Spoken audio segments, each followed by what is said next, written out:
ಹುಬ್ಬಳ್ಳಿ ನಗರದಲ್ಲಿ KSRTC bus ಚಾಲಕನ ನಿರ್ಲಕ್ಷ್ಯದಿಂದ ರಸ್ತೆ ಬದಿ ನಿಲ್ಲಿಸಿದ ಬೈಕಿಗೆ ಡಿಕ್ಕಿ ಹೊಡೆದು ಪರಾರಿಯಾದ ಘಟನೆ ನಡೆದಿದ್ದು, ನಗರದ ಕಮರಿಪೇಟೆ ಸಮೀಪದ ಸ್ಮಶಾನಗಟ್ಟಿಯ ಬಳಿ ಬೈಕ್ ಸವಾರ ತನ್ನ ವಾಹನವನ್ನು ರಸ್ತೆಯ ಬದಿ ಪಾರ್ಕ್ ಮಾಡಿ ತೆರಳಿದ ವೇಳೆ ಈ ಅವಘಡ ಸಂಭವಿಸಿದೆ.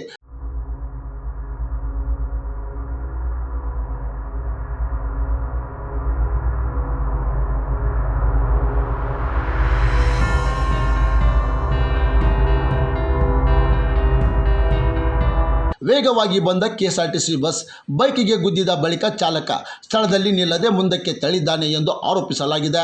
ಈ ಘಟನೆಯ ಬಳಿಕ ಸ್ಥಳೀಯರು ಆಕ್ರೋಶ ವ್ಯಕ್ತಪಡಿಸಿದ್ದು, ಬೈಕ್ ಡಿಕ್ಕಿ ಹೊಡೆದ ಬಳಿಕ ಕನಿಷ್ಠ ಪರಿಶೀಲನೆ ಕೂಡ ಮಾಡದೆ ಹೋಗಿರುವುದು ಬೇಜವಾಬ್ದಾರಿತನ ಎಂದು ಆಕ್ರೋಶ ಹೊರಹಾಕಿದ್ದಾರೆ.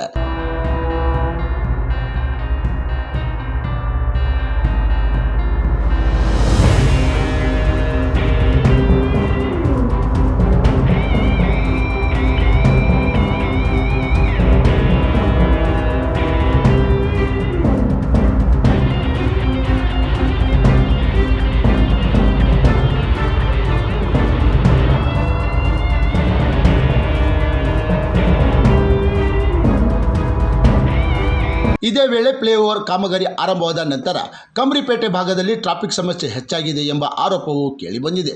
ಟ್ರಾಫಿಕ್ ನಿಯಂತ್ರಣಕ್ಕೆ ಪೊಲೀಸ್ ಸಿಬ್ಬಂದಿ ಇಲ್ಲದ ಕಾರಣ ವಾಹನ ಸವಾರರು ಪರದಾಡುವ ಸ್ಥಿತಿ ನಿರ್ಮಾಣವಾಗಿದೆ. ಕ್ರಾಂತಿ ಸಮಾಚಾರ ಟಿವಿ, ಹುಬ್ಬಳ್ಳಿ.